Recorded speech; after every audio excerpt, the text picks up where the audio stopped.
All right, today we're diving into a world of architectural genius that honestly rivals our own. And it was all created by masters who work without a single blueprint or piece of heavy machinery. Let's meet nature's most brilliant builders. We humans, we love to think we're the top dogs, right? We've tamed the earth, building these incredible skyscrapers that scrape the clouds in places like Dubai and New York. And yeah, we're pretty proud of them. But then you see these structures built by tiny little engineers who have no concrete, no steel, and definitely no complex blueprints to work from. I mean, just let that sink in for a moment. Entire towers with their own central AC system, built millennia before we even had a clue what electricity was. That's not just clever, It's a completely different kind of intelligence. It really forces you to look at the world a little differently, doesn't it? So, get ready. We're about to take a tour of some of the most sophisticated structures on the entire planet. And this isn't a story about brute force or power. It's a story about pure brilliance.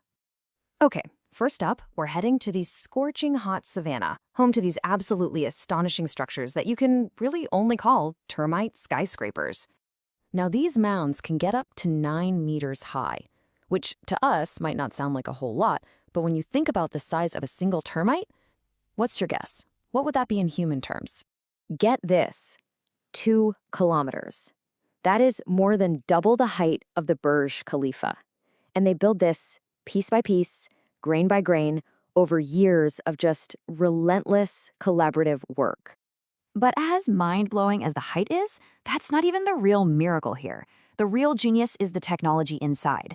These tiny engineers perfected self-regulating central air conditioning way, way before we ever did. It is an absolute masterpiece of natural engineering. The whole thing literally breathes. See, it has this huge network of tunnels that act like lungs for the colony. It pulls cool air in through vents near the bottom, and as that air circulates, it keeps the inside temperature perfectly stable. Then all the hot, stale air rises and gets pushed out through a chimney at the top. The result? A perfectly controlled climate, even when it's a blistering 50 degrees Celsius outside. And here's the kicker, the part I find absolutely fascinating. We are now the students.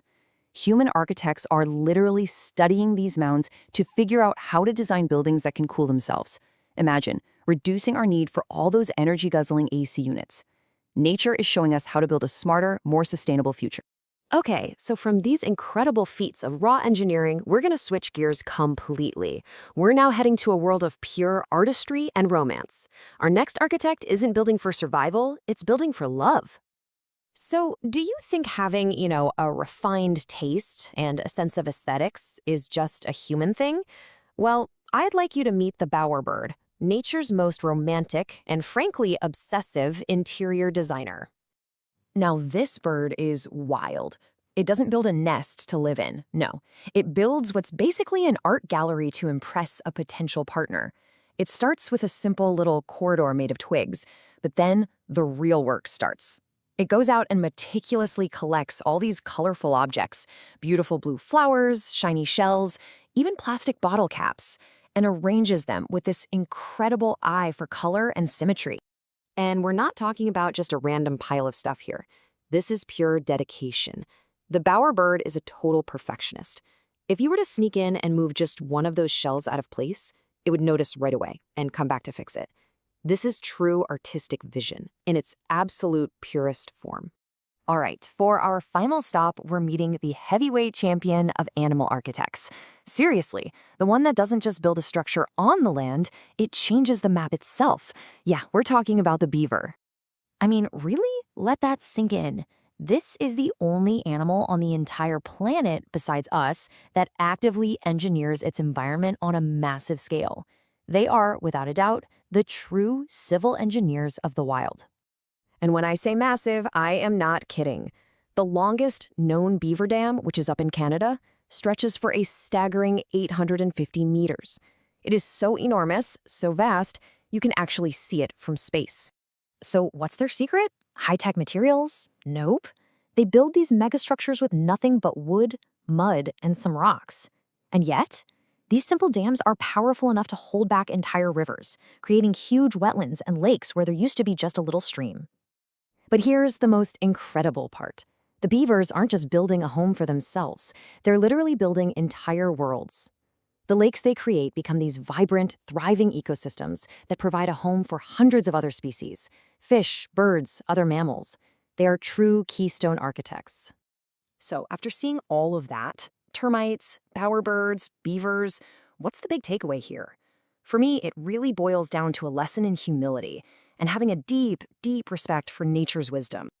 You know, just when we think we're at the absolute pinnacle of intelligence, that we've figured it all out, nature has this way of gently reminding us that there are other forms of genius out there, forms that have been perfected over millions and millions of years.